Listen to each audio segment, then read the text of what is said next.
Hi, everyone. I'm Steve. I'm here with Brian Sanchez. Thanks for being here, Brian. Hey, I'm always happy to be in the same place. Wait, we're not in the same place, are we?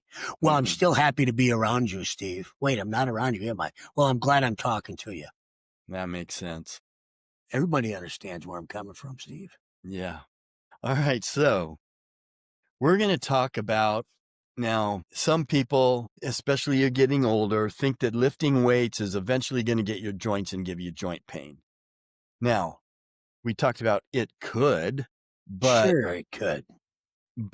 also But probably going to keep you healthy and keep your joints healthy. So let's just talk first about the benefits for your joints of lifting weights. shoot, this is a great topic, Steve, because I have heard these kinds of discussions.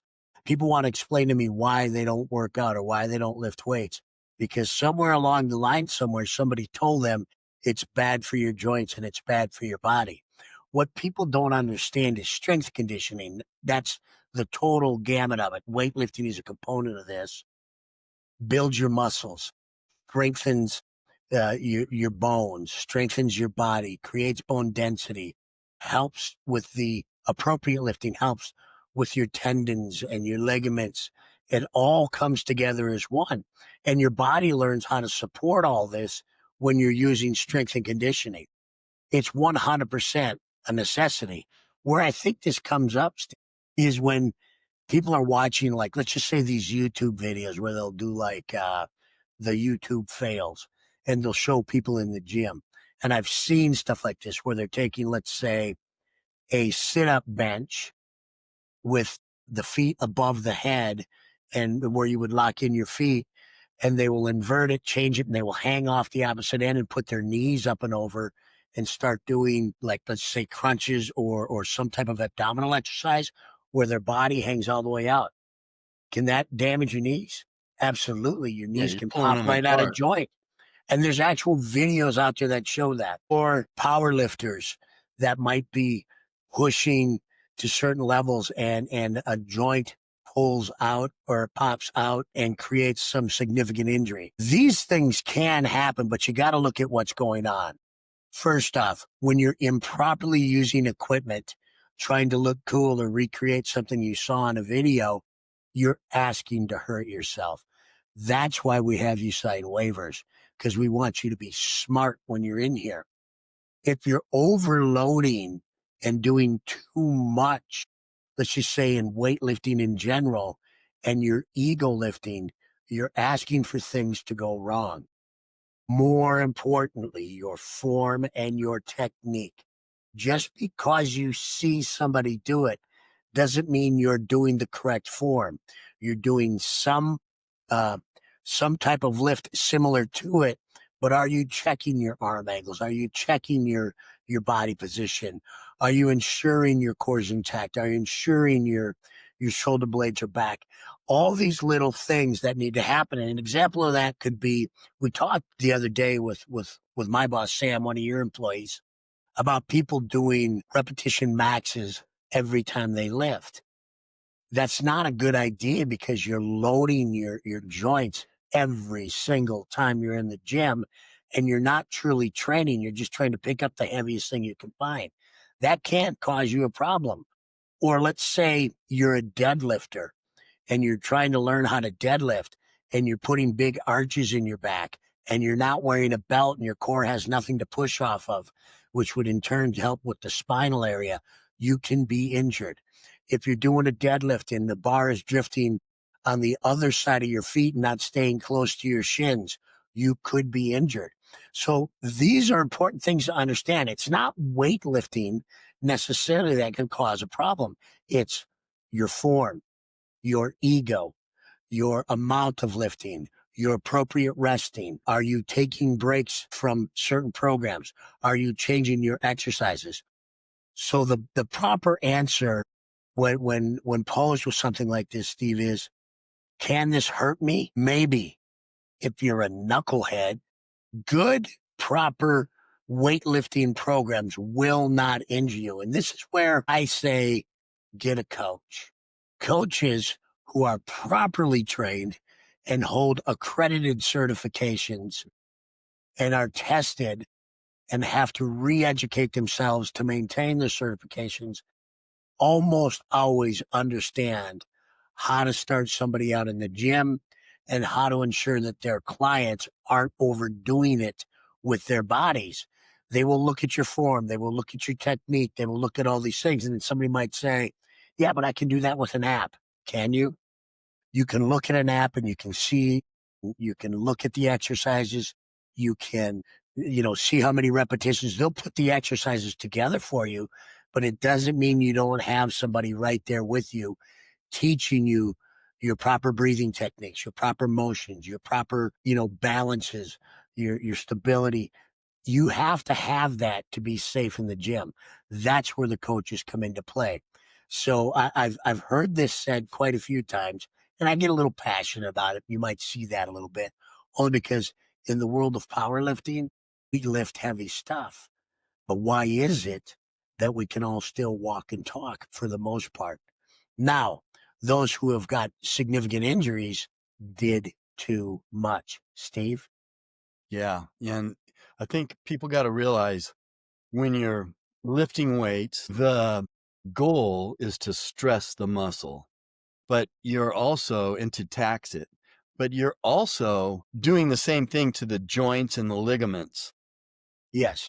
But your joints and your ligaments are going to get stronger, just like the muscle is going to get stronger. And you have to give recovery time. You have to have recovery time, enough time to recover from your squat workout, which is you're moving a lot of joints, your knees, your hips, a lot of things. And sometimes, I don't know, what do you think? Maybe most of the time, it takes longer for your tendons and your joints to recover and be ready for the next workout than it does your muscles. What do you think? Well, I think it is. It depends on the level of shock you put on your body, and those joints and those tendons and ligaments could be very stressed because of the style of workout you did. So you have to take breaks from it. And we're not saying you don't go to the gym for a week, but you have to space out your workouts. This is where, setting up splits or certain style, if you're a total body exercise person, you don't want to be doing that every day. You might want to do that every 48 hours to every 72 hours. You don't want to be in the gym for 3 hours. Bodybuilders do this because they have certain muscles they're working in, they have a certain cause. But for the general person, you don't need that. You get in there, you knock out your workout, you have a plan, you don't do anything silly, you stick to that plan, and then you rest and you don't hit that style of workout again until maybe the next week or within at least 48 hours later. I'm so critical about it. I won't put my deadlift and my legs back to back. I make sure that because deadlifting I separate from my leg days, I make sure stuff like that has tremendous amount of time between my squat day and my deadlift day, my chest day. I have at least 1 week before I hit it again. That rest is so absolutely important to the success of your body and to get the proper changes in your body that you need. Don't be afraid of weightlifting. It is extremely safe if done properly. And it is, in my idea, strength conditioning is the best thing you can do in the longevity of your life. Yeah. And, that's why a push pull leg workout, because of what you said, is so popular.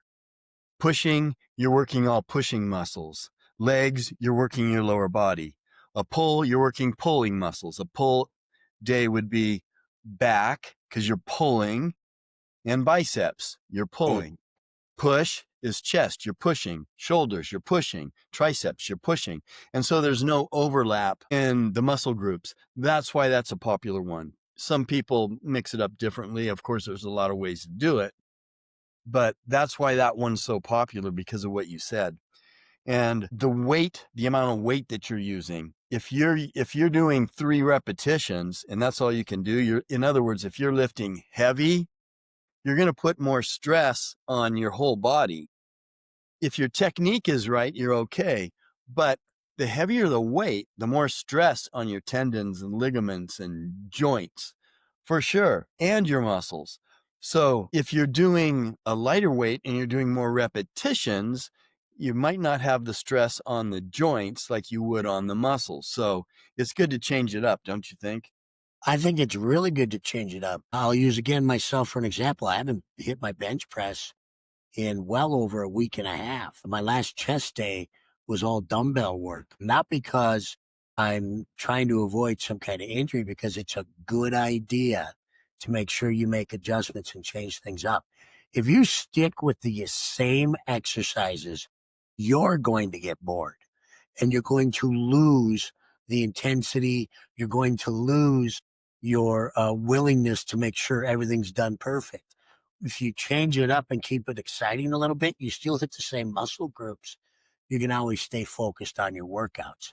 And I always recommend, so you don't plateau, that, and let's just say if you are trying to build up your strength, yeah, you're probably going to do the same split for 6 to 8 weeks, maybe 12 weeks, trying to increase your strength or trying to develop that muscle. But at some point during that time, you need to shift and change the entire workout, make a little bit of adjustment and come back to it. That helps to keep everything safe. That helps the joints to stay healthy. Yeah, and your body won't get bored. Instead, you're forcing your body to adapt and Correct. get stronger. So, I guess just to close it up here, you want to make sure that you're using good technique. You're not doing something that's going to injure yourself or damage joints or ligaments because of bad form. That's really important. And a coach, you mentioned a coach. With a coach or a personal trainer, they're looking at it. It's a second set of eyes on what you're doing. Yes, you can look and learn the form and the technique on YouTube or online, and that's a great thing to do. But sometimes it's a good idea to get a second set of eyes on what you're doing to make sure, because you can even look in the mirror, but when a trainer is walking around and looking at you and making a few adjustments, now you get your technique fine tuned. And that's where the difference is with a coach. Definitely. The coach will take that time to make sure you're being safe. And one more thing to add into it. When it comes to the safety of your body in the gyms, stop squatting and backing out of the racks. Use the safety that's designed with these equipments. In other words, if you're going for your 405-pound squat and you know that that's a lot of weight, almost all gyms have safety rails. I see entirely too many people taking these things off, or when they rack the weight on their shoulders, they back out of the safety equipment and then begin their exercises. You're asking for more than just your joints to get hurt. Anything goes wrong, you could actually seriously, significantly hurt yourself.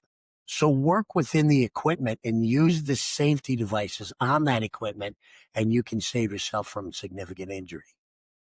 Yeah, measure it. If you're doing squats, make sure that those safety bars are high enough. They're not too low. Make sure they're high enough so that when you go down, or if you can't get a repetition, if you don't have a spotter, you can easily go down a little further or go forward or go backward, and it's going to catch the bar. That's important because you're right. If you don't have those, that rack there, those safety bars there, you could really do some harm to your body. So that's just a obvious big one. And I think, we see people in the gym doing it, and the reason they're doing it is because they're not going super duper heavy for them. They know they can, you know, get the weight up. But even if you have a spotter, why not use the safety precautions?